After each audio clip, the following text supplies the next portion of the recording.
রঞ্জন ভট্টাচার্য এই মুহূর্তে রামগড়ের বিভিন্ন পথ পরিক্রমা করছে। শুধু নির্বাচক মণ্ডলীর কাছে আমাদের অনুরোধ, আগামী নির্বাচনে বামপন্থী প্রার্থীদের জয়ী করবার জন্য আমরা আহ্বান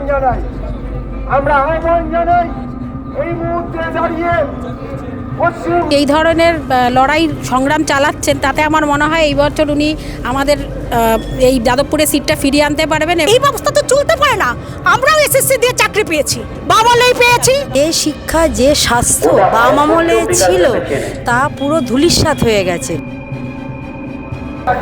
আজ সন্ধ্যায় এই অঞ্চল পরিক্রমায় এসেছেন, আপনাদের সকলের সাথে তিনি পরিচিত হওয়ার জন্য এসেছেন, আপনাদের সকলের আশীর্বাদ গ্রহণের জন্য তিনি এসেছেন। এত অঞ্চলের সমস্ত শুভবুদ্ধি সম্পন্ন ও গণতন্ত্র প্রিয় মানুষ।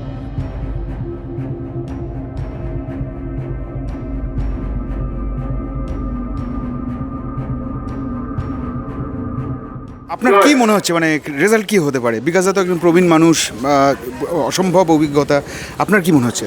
উনি যেই ধরনের লড়াই সংগ্রাম চালাচ্ছেন, তাতে আমার মনে হয় এই বছর উনি আমাদের এই যাদবপুরে সিটটা ফিরিয়ে আনতে পারবেন এবং বিপুল ভোটে জয়যুক্ত হবেন। বিকাশ দার জন্য কি মনে, তিনটে কারণ বলুন আপনি যে কারণে বিকাশ দার এখানে জেতা উচিত, যাদবপুরের প্রয়োজনে। অবশ্যই ওনার যেটা অবশ্যই দরকার, এরকম সৎ, আর শুধু সৎ নয়, এই যে চারিদিকে যে দুর্নীতি, এই যে মানে শিক্ষা ব্যবস্থা, মানে 26,000 শিক্ষক যেভাবে চাকরি চলে গেল, তার মূলে কিন্তু তৃণমূল সরকার।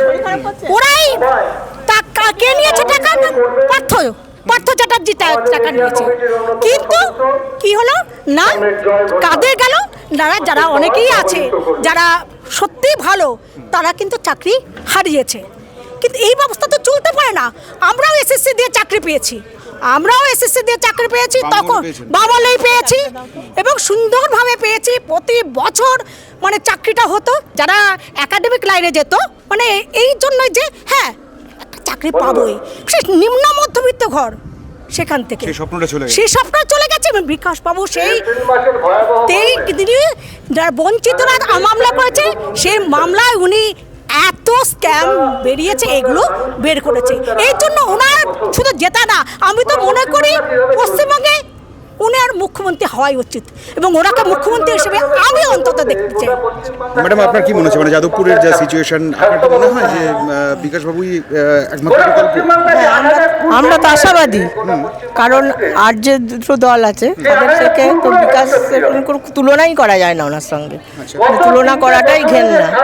হ্যাঁ, তা ওনাদের এই দুর্নীতি অপশাসনের বিরুদ্ধে মানে সামনে তো ধরুন তৃণমূল আছে, বিজেপি রয়েছে, মানে আপনার মনে হচ্ছে তারপরে বিকাশ বাবুই এখানে বিকল্প? হ্যাঁ, আমাদের কাছে তো গ্রহণযোগ্য এবং নতুন প্রজন্ম যা নেমেছে, তাদের তো কিছু এখন সেই কোটি কোটি টাকা পাওয়ার কথা নয়। তারা এই বামফ্রন্টের নীতি আদর্শে বা ওনাদের সঙ্গে থেকে আদর্শে উদ্বুদ্ধ হয়েই তারা কিন্তু এই নতুন প্রজন্ম নেমেছে। আমরা তো প্রবীণ, আমরা তো আগের বামফ্রন্ট দেখেছি, আমরা হতেই পারি, কিন্তু নতুন প্রজন্ম যারা নেমেছে তারা কিন্তু লাখ লাখ টাকা পাওয়ার জন্য নামেনি।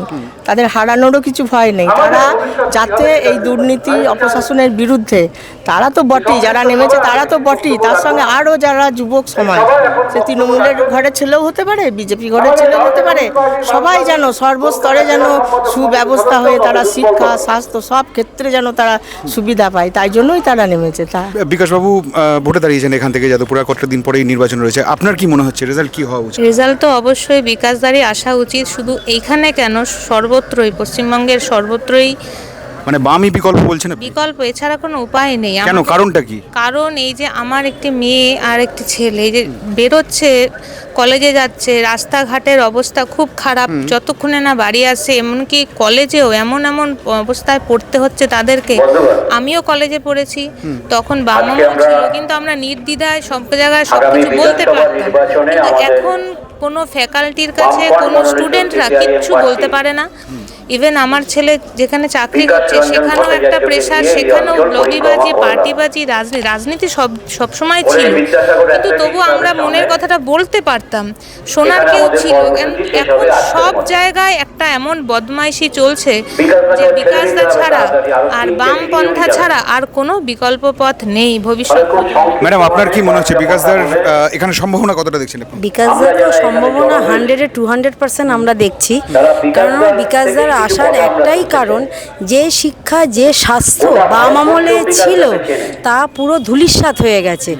তাকে আবার পুনরুদ্ধার করা, তাকে ফিরিয়ে আনা, সেটার জন্য বিকাশ দা নয়, শুধু আমাদের বাম মানে যে বামফ্রন্টের যে সরকার ছিল সেই সরকার যদি আবার ফিরে আসে তাহলে আবার সেই দিনগুলো ফিরে আসবে, না হলে সেই দিন আর ফিরে আসবে না। ভবিষ্যৎ প্রজন্ম ধূলিসাৎ হয়ে যাবে।